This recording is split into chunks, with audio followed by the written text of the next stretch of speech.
Good morning students. बेटा half yearly का sample paper बनाया था मैंने, आज के लेक्चर में उसका अपन सॉल्यूशन करेंगे। और बिल्कुल मुश्किल नहीं है, तुमने मेरे ख्याल से सारे क्वेश्चन कर रखे हैं, एक दो को छोड़ के। इंस्ट्रक्शन वगैरह जब मैंने बताया सारा बता दिया था। 40 नंबर का पेपर है, एक एक नंबर के 15 हैं। हम सीधा अपना सॉल्यूशन स्टार्ट करते हैं क्वेश्चन नंबर 1 से। सेक्शन ए है, थोड़ा सा इसको बड़ा कर लूँ, अगर इस पे दिखाई दे रहा है तो छोटे क्वेश्चन तो इसी पे सॉल्व हो जाएंगे। देखो पहला प्रश्न है, निम्नलिखित में से अपरिमेय संख्या कौन सी है? अपरिमेय वो होती है जिसका दशमलव प्रसार अशांत व अनावर्ती, ना तो खत्म हो ना आवर्ती आए। 2.74 में 7 बार बार आ रहा है तो ये नहीं है। 0.0202 यानी 0202 बार बार आ रहा है तो ये भी परिमेय है। 25 का वर्गमूल 5 होता है तो ये भी परिमेय है। तो ये ऐसी देखो, ये इसमें 02 फिर 2 बार 02 तो ये अपरिमेय है। ठीक हो गया। दूसरा है 64 की घात 2/3 का हल। तो मैंने तुम्हें बताया था कि घात को खोलना सीखना है। 4 चौक 16, 16 चौके 64, तो 4 की घात 3 और पूरे की घात 2/3। एक ही संख्या की डबल घात हो तो वो आपस में गुणा हो जाती है। डायरेक्ट भी यहाँ तुम काट सकते थे, ऐसे भी काट सकते हो। तो 4 की घात 2 कितना आ जाएगा? 4 चौक 16 है इसमें, ये रहा। तीसरे भाग में बहुपद, ध्यान देना है सोनी। बहुपद 7x की 3 घटा 4x की 5 जमा x जमा 9 की घात क्या होगी? 5। मैंने जानबूझ के 5 वाला पद पीछे रखा है, लेकिन अधिकतम घात यही है। 3 इससे छोटा है। कई बच्चे सोचते हैं कि जो सबसे आगे आ रही है ना वो घात है। सबसे आगे वाली घात नहीं होती बेटा गौरव, इन सब में जो सबसे बड़ी है वो बहुपद की घात होगी। अब आ जाओ भैया अपने चौथे प्रश्न पे।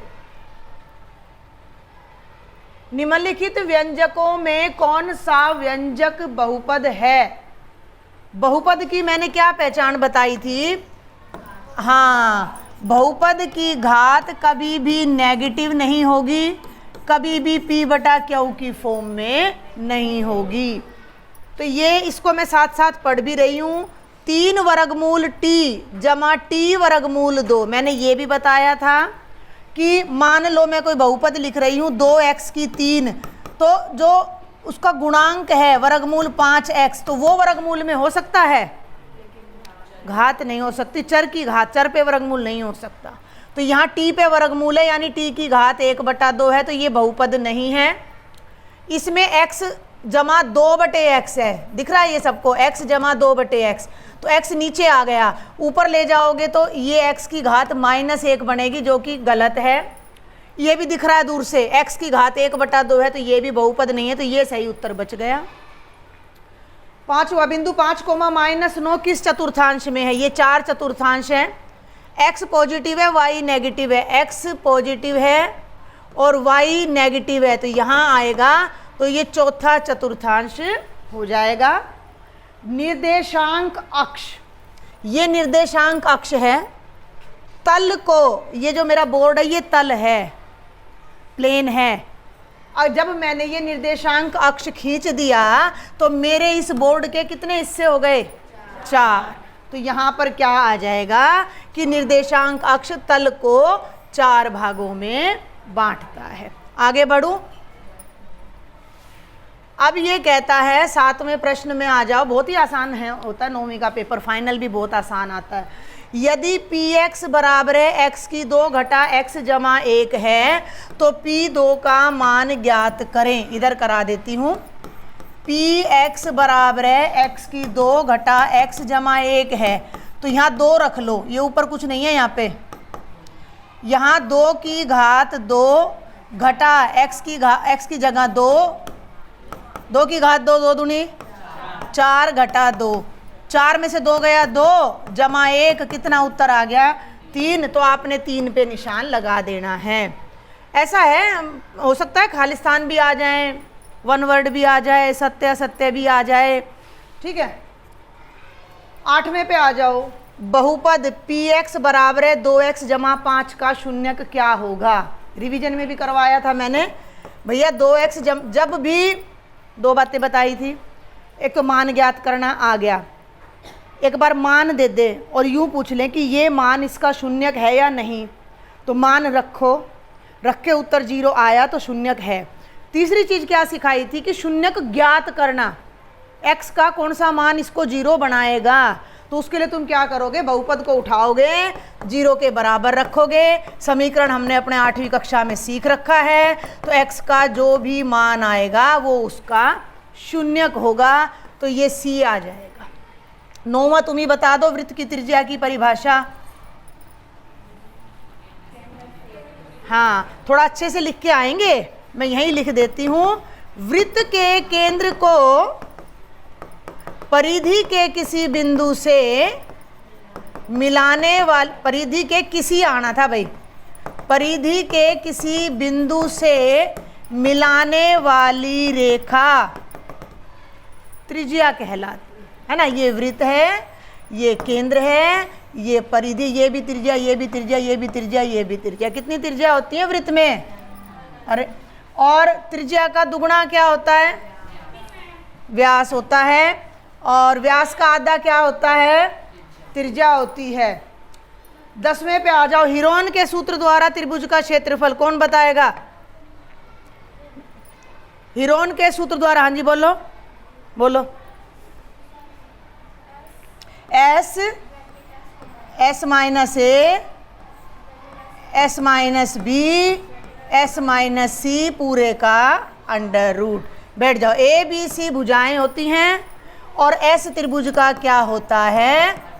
अर्ध परिमापी। ये परिमाप है, इसको 2 से भाग कर दोगे तो आधा हो जाएगा। 12वें पे आ जाओ। किसी, अरे ये परिमाप का आ गया, नहीं 11वां रह गया। प्रत्येक परिमेय संख्या पूर्ण होती है। ऐसा परिमेय ले लो, 3/4 ले लो। क्या 3/4 पूर्ण है? 3/4 परिमेय है, लेकिन पूर्ण नहीं है। पूर्ण का मतलब पूरी, टुकड़े ना हो। पूर्ण कौन कौन सी होती हैं? 0, 1, 2, 3। तो असत्य है। परिमाप ज्ञात करना है। त्रिभुज की तीनों भुजा दे रखी है, तीनों को जोड़ दो।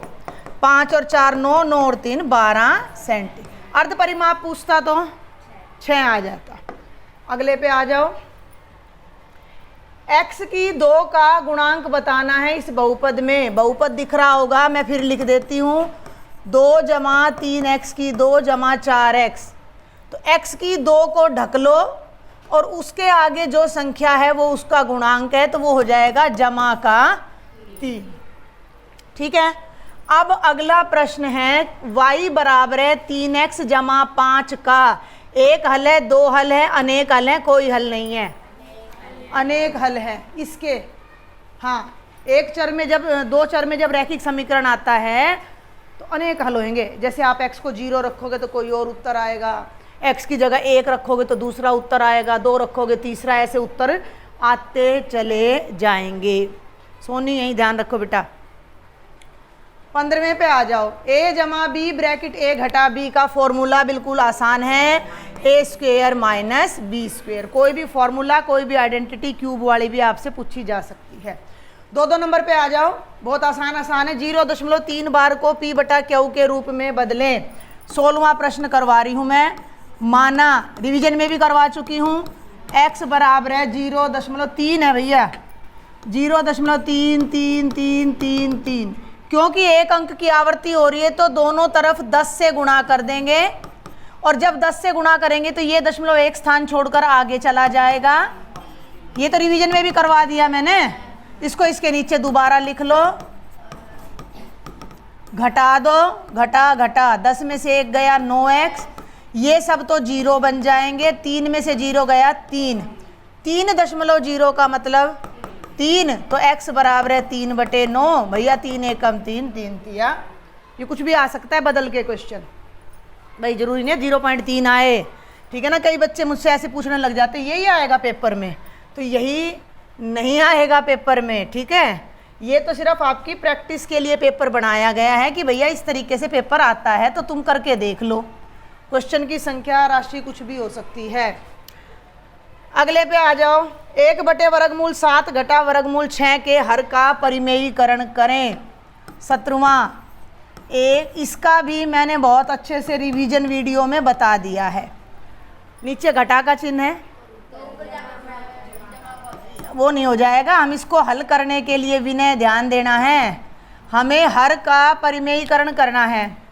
उसके लिए हम क्या करेंगे कि एक बार इसी संख्या को लिखेंगे, गौरव सुन लो ध्यान से, और फिर ये जो नीचे संख्या है इसके विपरीत चिन्ह वाली संख्या से गुणा कर देंगे और इसके विपरीत चिन्ह वाली संख्या से भाग कर देंगे। ऐसा करने से नीचे गुणनफल में वर्गमूल हट जाएगा और अपरिमेय नहीं रहेगी संख्या। तो एक को इससे गुणा करोगे तो वर्गमूल 7 जमा वर्गमूल 6, और नीचे देखो यही फॉर्मूला लग जाएगा, दिख गया। तो 1 ही 2 यानी वर्गमूल 7 का वर्ग घटा वर्गमूल 6 का वर्ग, कट जाएगा 7 घटा 6, 1 आ जाएगा। नीचे 1 लगाओ, 6 मत लगाओ। 18वां 4x जमा 3y बराबर है 12 के, अरे ये मैं बार बार इरेजर चूज नहीं कर पाती।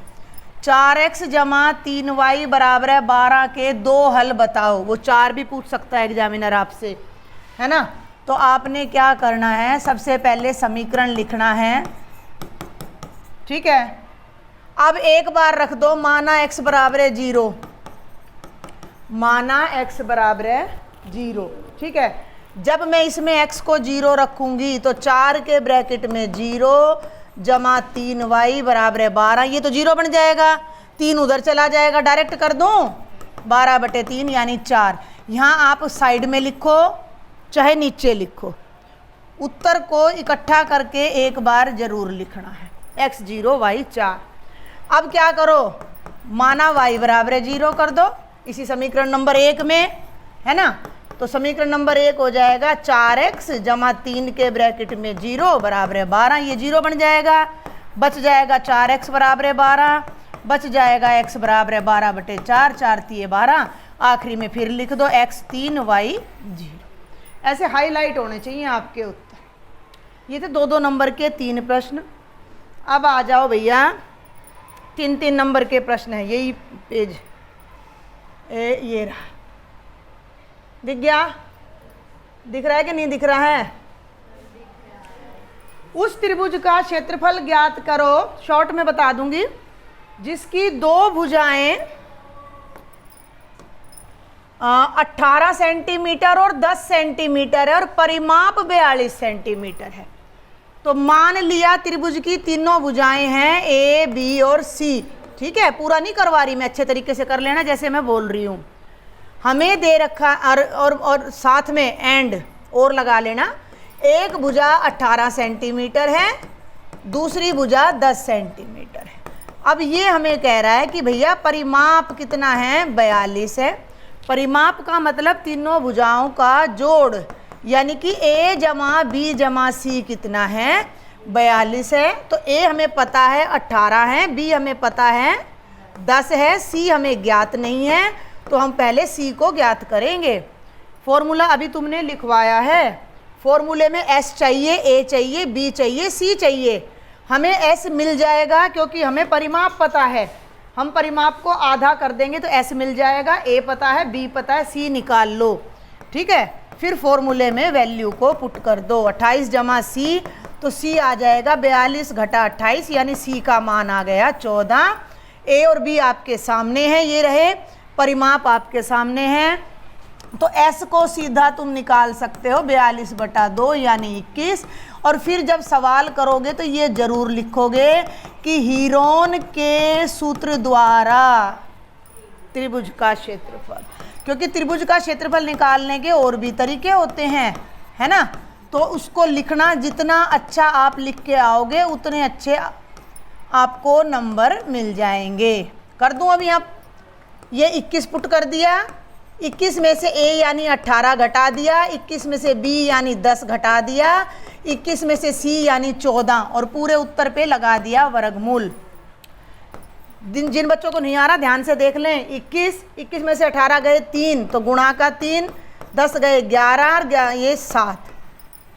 21 को भी टुकड़े कर लीजिए, 3 गुणा 7, फिर एक 3 और एक 11 और एक 7। कल भी मैं 8वीं में वर्गमूल ही सिखा रही थी, दो दो के जोड़े बना लो। 3 का जोड़ा 3 से बन गया और 7 का जोड़ा 7 से, तो ये वर्गमूल के बाहर आ जाएगा। 3 आ गया, 7 आ गया, 11 अकेला है अंदर रह जाएगा और 21 वर्गमूल 11 सेंटीमीटर स्क्वायर मेरा उत्तर आ जाएगा। मुश्किल था। एक इसमें अनुपात का आ जाता है, वो भी आसान होता है। यही 2 क्वेश्चन की ज़्यादा चांस रहते हैं पेपर में आने के। अगले पे आ जाओ 20वां। इसको हम ध्यान से देखेंगे। 20वें में जो फॉर्मूला लगेगा 3a घटा 7b घटा c के वर्ग का प्रसार कीजिए। थोड़ा सा मैं इसको और ऊपर ले लेती हूँ और अब मैं यहाँ कराती हूँ। तो देखो पहले मेरी बात को सुनेंगे। एक फॉर्मूला है a जमा b जमा c का वर्ग, है ना। a का वर्ग जमा a square b square c 2ab 2bc 2c। अब हमारा सवाल है इसी फॉर्मूले को, देखो फॉर्मूला जरूर लिखना, 3 नंबर का क्वेश्चन है, पूरे तरीके से करके आना, नहीं तो नंबर कट हो जाएंगे। ये नहीं कि भाई हल कर का आगे कहाँ से हल करा, क्या रीजन है वो नहीं बता रहे हो, तो या तो फॉर्मूले को सबसे ऊपर लिखो, नहीं तो फॉर्मूले को तुम बीच में आके लिखोगे। तो यहाँ हो गया भैया 3a घटा 7b घटा c का वर्ग। इसको तुम क्या करो, जमा में बदल लो। बहुत ध्यान से देखना, 3a जमा ब्रैकेट में घटा का 7b, कोई दिक्कत, जमा घटा घटा, और जमा ब्रैकेट में घटा का c और पूरे का ले लिया मैंने वर्ग, कोई दिक्कत। चलूँ आगे। अब इसको हल करो।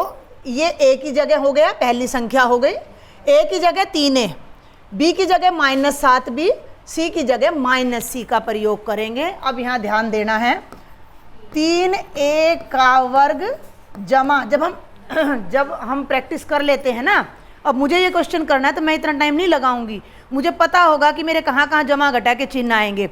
लेकिन अभी आप पहली बार इस आइडेंटिटी को कर रहे हो तो आप पूरे तरीके से करके आओगे पेपर में भी। समझ में आ रही बात। मैं तो एक ही लाइन में पूरा उत्तर लिख दूंगी, मुझे तो याद है। आप पहली बार सीखते हो तो आपको पूरे नियम से प्रश्न करके आना है। जमा दूसरी संख्या का वर्ग, और दूसरी संख्या है -7b, जमा तीसरी संख्या का वर्ग यानी -c, जमा 2 ब्रैकेट में पहली संख्या 3a, दूसरी -7b, जमा 2, फिर b की जगह आ जाएगा -7b, c की जगह -c, और जमा a और c, तो a की जगह आ जाएगा बच्चे 3a और यहाँ आ जाएगा -c। क्या मुझे ये हल करना चाहिए? एक करके बता देती हूँ। 3a के वर्ग का मतलब 3a गुणा 3a, 3 3 9, a की घात 2, 9a स्क्वेयर। हाँ, अब ये ध्यान रखना, ये बेशक माइनस में है, लेकिन जब माइनस माइनस 2 बार गुणा होएगा तो जमा का हो जाएगा। 7 7 49, b स्क्वेयर घटा घटा जमा c स्क्वेयर। अब ये जमा और ये घटा घटा, 2 3 6, 6 7, a की b से करोगे 42ab। देखो जमा 2 बार घटा है तो जमा बन जाएगी, 2 7 14 BC, और घटा जमा घटा 2 3 6 AC। बस ये इतना सा प्रश्न है जो 3 नंबर में आपका पहले भी एग्जाम में आया हुआ है। मुश्किल था। इसकी जगह क्यूब का फॉर्मूला भी आ सकता है। और ये लास्ट प्रश्न है 3 अंक में, कार्तीय तल पर इन बिंदुओं को आलेखित कीजिए। मेरी इंस्ट्रक्शंस ध्यान से सुन लो, अपना फुटा पेंसिल रबड़ साथ में लेके जाना है एग्जाम में, ठीक है। उसके बाद आपने यहाँ पर कार्तीय अक्ष बनाना है। अगर आपने गलत बनाया तो आपके नंबर कट जाएंगे, ठीक है। समझ में आ रही मेरी बात? ये मैं पेन उसी से कर देती हूँ, मैं छोड़ो, मैं हाथ से ही कर देती हूँ। फुटे से बनाना है, सुन रहे हो मेरी बात को? फुटे से बनाना है। ये एक्स एक्सिस सीधा जाएगा, ये मेरा टेढ़ा चला गया, ये X dash, Y dash origin. फिर या तो फुटे की सहायता से या प्रकार की सहायता से बराबर दूरी पे बिंदु दर्शाओगे, नहीं तो नंबर कट जाएंगे। देख लो कहाँ तक जा रहे हैं। एक्स वाली लाइन पे तो खाली 2 तक जा रहे हैं, वाई वाली लाइन पे 7 तक जा रहे थे। 1 2 3 4 5 6 7 8। ये मेरी तरह हाथ ना चले आपका, किस चीज़ से लगाओगे निशान? फूटे से, और दोनों तरफ जितना गैप यहाँ लोगे उतना ही गैप यहाँ लोगे। इन बातों के नंबर कट जाएंगे, फिर मत कहना कि हम करके आए थे मार्क्स डिडक्ट हो गए। -2,4, -2 का मतलब x की तरफ आओ -2 पे और 4 तक जाओ। ये आपका पहला बिंदु है a -2,4। कोई प्रॉब्लम? 1,3 x1 y3 कर लोगे। तीसरा है -1,7, तो ये -1 और ये 7, ठीक है भैया, ये -1 और ये 7, ये तीसरा बिंदु हो जाएगा ये वाला। और x0 y4, x0 y4, तो ये बिंदु हो जाएगा 0,4। आसान है। आगे आ जाओ। 5-5 नंबर के मैंने 3 डाल दिए हैं। ये मैंने वृत्त वाले में भी करवा रखा, वहां से भी देख सकते हो। 22वां, एक वृत्त के केंद्र से जीवा पर डाला गया लंब जीवा को समद्वि भाजित करता है। वैसे चॉइस आपकी आती नहीं है, 9वीं में तो आती नहीं है, मैंने दे दी है चॉइस आपको, ठीक है, कि भाई आप अच्छे से इसको कर सको। ये एक वृत्त है, वृत्त है, वृत्त है, ये यहाँ है वृत्त, ठीक है। ये वृत्त का केंद्र है, ये जीवा, इसको मैं जल्दी बताऊंगी थोड़ा सा क्योंकि ये चैप्टर हमने यूट्यूब पे भी अपलोड किया हुआ है ना। तो ये वृत्त का केंद्र है O, जीवा है AB, इस पे लंब डाला OM। तो तुमने क्या बताना है कि AM और BM बराबर है, दिया है। O केंद्र वाले और R त्रिज्या वाले वृत्त में AB जीवा है, साथ में OM लंब है AB पर। टू प्रूव, जो हमने सिद्ध करना है वो क्या करना है कि AM की लंबाई BM के बराबर है। आप एक छोटी सी रचना करोगे, O को A से और O को B से मिलाओगे, ठीक है, गलत तो नहीं है। अब आप प्रमाण पे आ जाओ, दोनों त्रिभुज उठा लो, OAM व त्रिभुज OBM में OM सांझी है, लिख लेना है सारी बातें। ये OMA और OMB 90 के कोण है, कोण OMA बराबर, नाम कोई जरूरी नहीं है कि मैं दूं तो तुम भी वही नाम दो। तीसरा, ये भुजा इसके बराबर है, OA और OB आपस में बराबर है। क्यों बराबर है? वृत्त की त्रिज्या है। तो कौन सा नियम लग गया? RHS नियम से ये दोनों त्रिभुज क्या हो गए? सर्वांग सम हो गए। और जब भैया दो त्रिभुज सर्वांग सम हो गए तो उनके संगत भाग बराबर होंगे, तो AM की लंबाई किसके बराबर आ जाएगी? BM के। और जब AM की लंबाई BM के बराबर आ गई तो जो जीवा से लंब पड़ रहा था वो जीवा को समद्विभाजित कर रहा था। इसी में मैंने एक चॉइस और दे दी है क्योंकि इस चैप्टर की वेटेज बनती है। लास्ट ईयर ये हाफ ईयरली में नहीं था, but it's very important chapter, तो इसको समझेंगे कि इसमें क्या है। यदि एक वृत्त की दो समान जीवाएं, बातों को नोट कर लेना, समान जीवाएं वृत्त के अंदर प्रतिछेद करें। सुन लो बात ध्यान से। एक जीवा ये है वृत्त की, ठीक है, और एक जीवा ये है वृत्त की, दोनों बराबर।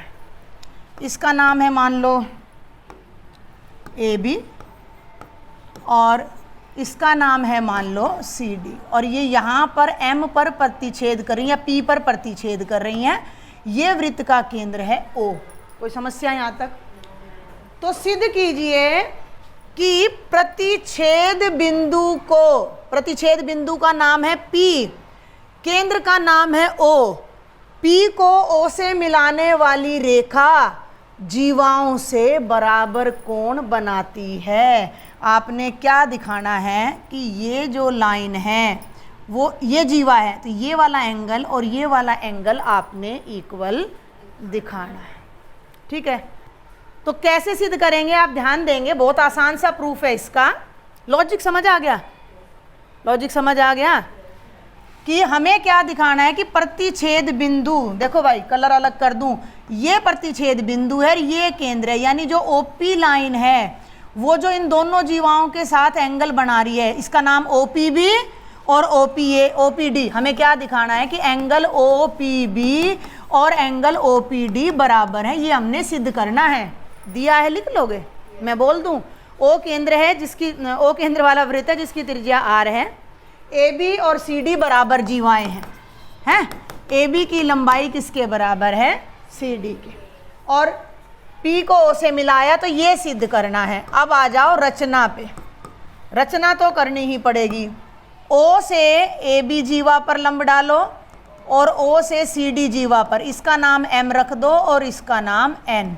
तो क्या करोगे, OM लंब AB पर व ON लंब CD पर डाला। कोई दिक्कत? अब एक थ्योरम याद करो, अगर वृत्त की दो जीवाएं बराबर हों तो उन पे जो लंब पड़ते हैं वो भी बराबर होते हैं। थी ऐसी कोई थ्योरम या नहीं थी? कहीं कह दो मैडम ऐसी झूठी यहाँ बरवारी है। तो अब सुनो मेरी बात, एक तो ये वाला त्रिभुज ले लो और एक ये वाला, ठीक है। त्रिभुज OPM व त्रिभुज OPN में OM ON के बराबर है। क्यों बराबर है? क्योंकि AB जीवा CD के बराबर है और बराबर जीवाओं पर डाले गए लंब भी बराबर होते हैं। छोड़ दूं ये लाइन यहाँ, बराबर जीवाओं पर डाले गए लंब भी समान होते हैं। OP OP के बराबर है। क्यों बराबर है? सांझी है।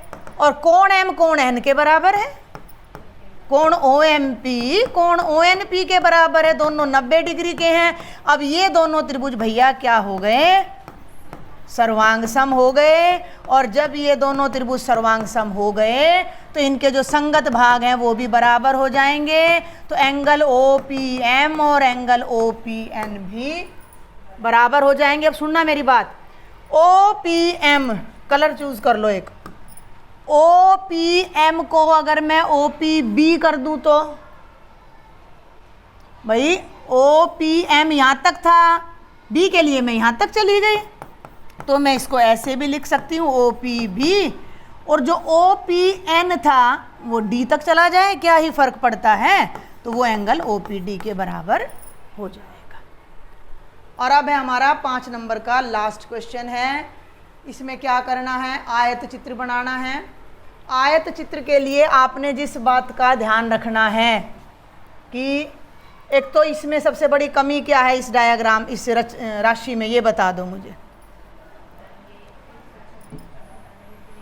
हाँ, ये जो राशि है, सभी बच्चे ध्यान से सुनेंगे, ये कॉन्टिन्यूअस फ्रीक्वेंसी डिस्ट्रीब्यूशन नहीं है, सतत बारंबारता नहीं है। 118 से 126 पे जा रहा है, लेकिन अगला 127 पे शुरू हो रहा है। कहानी समझ में आ रही है? यहीं पे करवा दूंगी इसको मैं, लास्ट क्वेश्चन है ये अपना। तो इस बात को समझें, जानबूझ के दिया है मैंने ये क्वेश्चन, आसान तो आप कर लेते। इसके लिए आप क्या करोगे, इसको सतत बनाने के लिए नीचे वाले में से 0.5 को माइनस करोगे। एक स्टेप बता रही हूं मैं, एक शॉर्ट मन में करोगे, मन में, और दूसरे वाले में 0.5 को ऐड करोगे। ठीक बोल रही हूं मैं? तो ये बन जाएगा 117.5 से 126.5। 127 में से 0.5 माइनस करोगे तो 126.5 से 135.5। ठीक चल रही हूँ? इसमें से माइनस करो और इसमें जोड़ दो, ये बन जाएगा 144.5 से 153.5। फिर भैया 153.5 से 162.5 और 162। इसमें अब खासियत क्या है कि जब तुम संख्या रेखा पे दिखाओगे ना तो यहीं से शुरू कर लेना जहाँ से हमें चाहिए है। अरे कुछ गलती कर दी मैंने ना, हाँ, ये से लेकर 180.5 तक। अब तुम संख्या रेखा बनाओगे, ये अपना y एक्सिस और ये अपना x। अब सीधा 117.5 से शुरू करो, सीधा यहाँ बराबर लगाओ। लेकिन यहाँ मैंने क्या बताया था कि एक छोटा सा जिग जैग बना दो। क्यों बना दो? क्योंकि भैया गैप बराबर नहीं है। मैं इसको 0 कह रही हूँ और फिर मैं इसको कह रही हूँ कि ये 117.5 है, तो इतना इंटरवल 117 हो गया। अब इतनी ही दूरी को मैं आगे ले आऊँगी और मैं 126.5 कहूँगी, तो इसमें तो 9 का ही तो फर्क आया। भाई इतनी दूरी को मैं 117 कह रही हूँ, इतनी दूरी को मैं 126 9 कह रही हूँ, तो ये फर्क मिटाने के लिए यहाँ जिग जैग बनाओगे और फिर इतने ये फुटे से करना 126.5, उससे अगला क्या है भैया, बोलते जाओ अब तुम, उससे आगे 144.5, उससे आगे 153.5, उससे आगे 162.5, उससे आगे 171.5, उससे आगे 180.5, 80 है ये।